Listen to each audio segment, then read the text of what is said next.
Romina, Hi, hey Sam, how are you? I'm doing okay. Hey, Good. thank you so much for meeting with us. Before we get started, on every podcast, we do this thing called the over the top intro.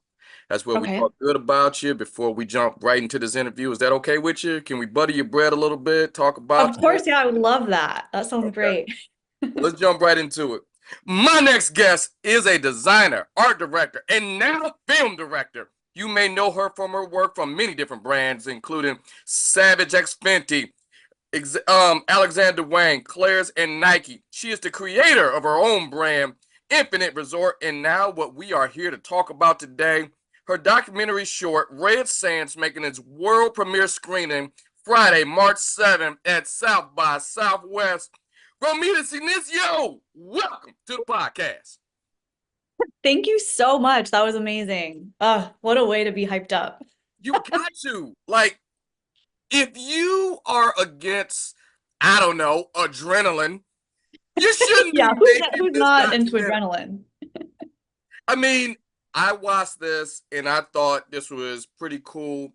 How did you get attached to this project?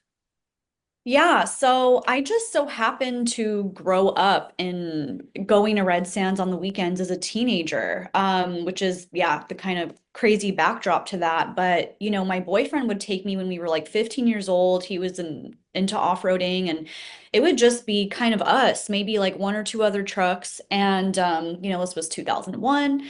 And over the years, like I've lived in New York a long time now, but every time I go home to El Paso, I never skip a trip to Red Sands because it's just so like normal to me at this point. And I had this realization one day, just being in the midst of it all, that I was like, what the hell? There's like 1,000 people here.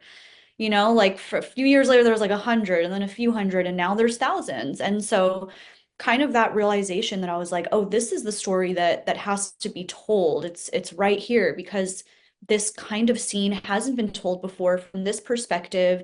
Also, it's a border story and a Texas story, but it's also like an American story, and like just finding your own identity um in a specific place in a specific land. And so yeah, kind of just that whole it's background leading up to that realization when I was kind of developing different ideas for what documentary I wanted to make, that it felt like this was the one. Look, you spent a lot of years in front of the camera. Um, Yeah. what is it that made you want to direct and be more of a behind the scenes while we're capturing? They're people. I hate to say characters, but you do have some Mhm. characters in this documentary. So, what was it Oh about yeah. trying to capture that?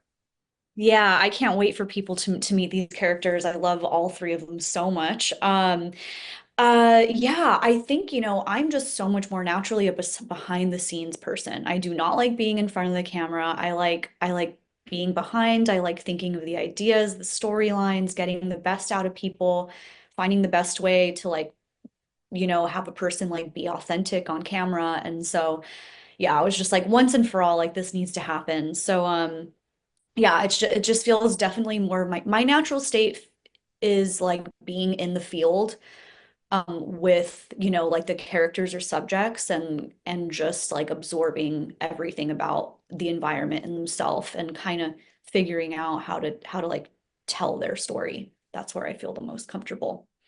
Okay, I'm gonna word this next question very carefully because I don't want to give Okay. away anything. Yeah. But this community sit Yeah. and span many different generations. It has its elements of danger, but it's very guarded and protected because they love it so much. So I'm very Mhm. curious, how was it for you, even though you grew up there, kind of an outsider, to get Yeah. access to this film and find out more information? And you came in Yeah. there with a camera, so that was like a no-no number Yeah. one. Yes.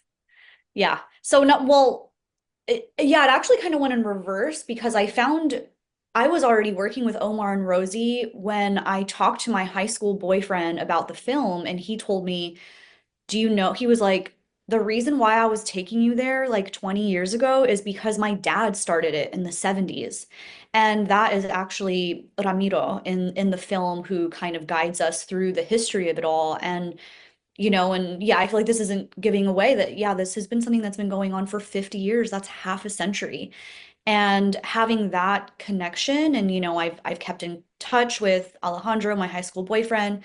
His dad, his parents were like a second family to me. We're still very close. So being able to like bring him into the film and hear that perspective was really important. But yeah, like get the other characters, there was a little bit of a learning curve because it's like, yeah, this is like I grew up here, and I feel comfortable here, but also, yeah, I don't live here anymore. The scene has changed a lot.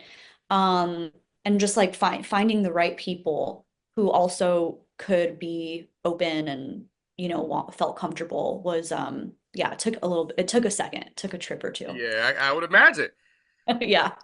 One thing about this, and I'm gonna kind of make the past and present kind of meet up in this film because your work with Infinite Resort, you really stress the importance of mental health with nature therapy and Yeah. improving your mental health and learning in that way, where a lot of people in this film have that same concept when it comes down to off-roading because it is in its bare minimum nature therapy. You're outside, you're in the elements, and a lot of people like to take the stress off by going off-roading.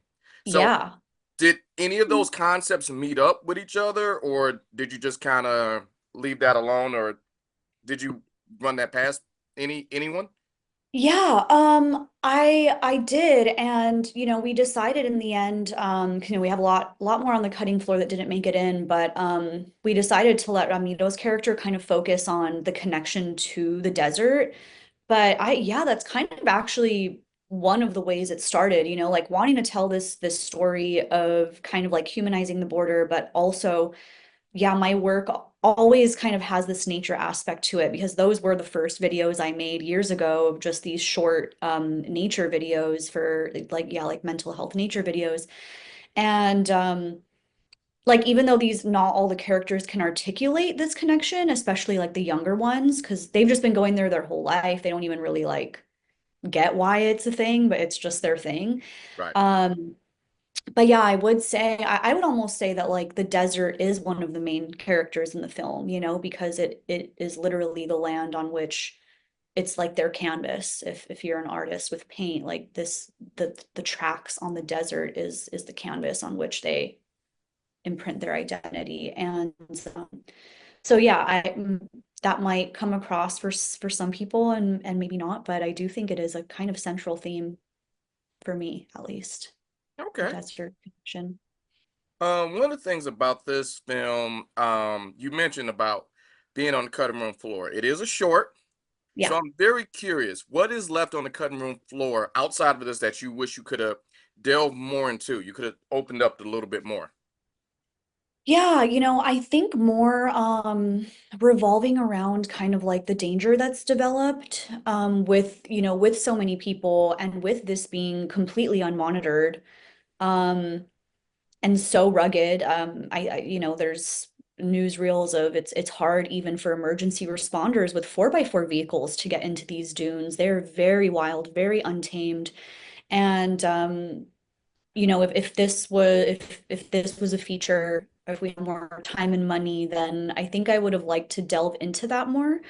Um, and yeah, we do have more footage on that, but we didn't get to really focus on that. And also, the with that danger has sparked conversations of closures. And that's something I would like to get into as well. Like who are these private property owners?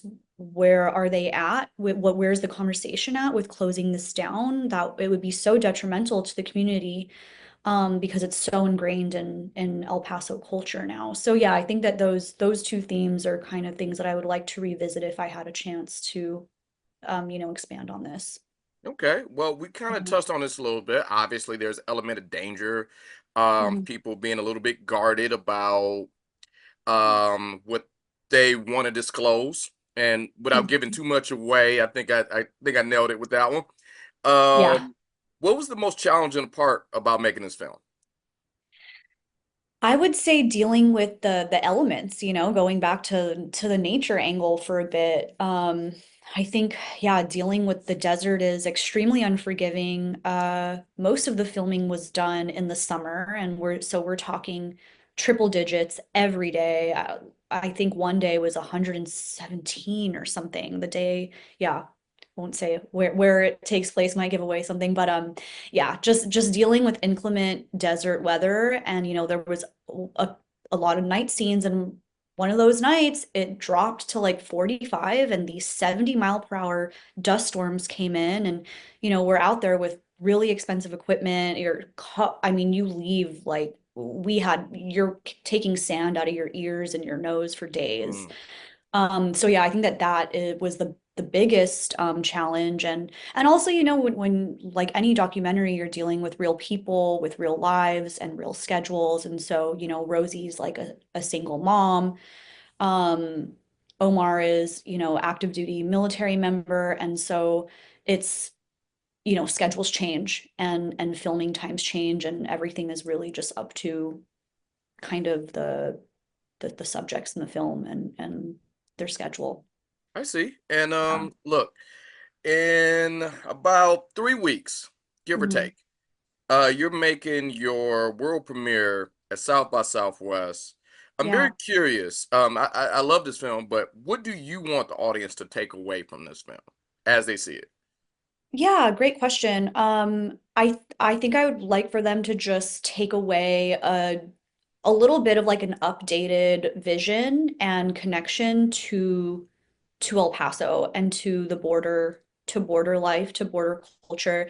It's really kind of my goal to like humanize this place and make it be something bigger than just headlines that people see, especially as we're entering this new era that it's, kind of back at the forefront, with all the, kind of like immigration policies and stuff. And I think it's easy to get like all of that is as sad as it is true, and it's really important to talk about it. But I feel like, what if we just showed people, the real people, like the world and the country, what what life is like on the border, and that these are real people. It's real families. This is like a city. Um, and yeah, so I hope that people come away feeling like they feel a little bit more of a connection and a little bit more of a humanization towards border towns. Well, I want to ask you personally because this Yeah. project seems to be one big love letter to your hometown. Yeah. That's really what I got out of it too. Oh, I love that. Yeah. So how was that where you kind of gotta, for lack of a better term, be objective to your audience, but Hmm. there's a lot of personal elements for your own self. How did you balance that out?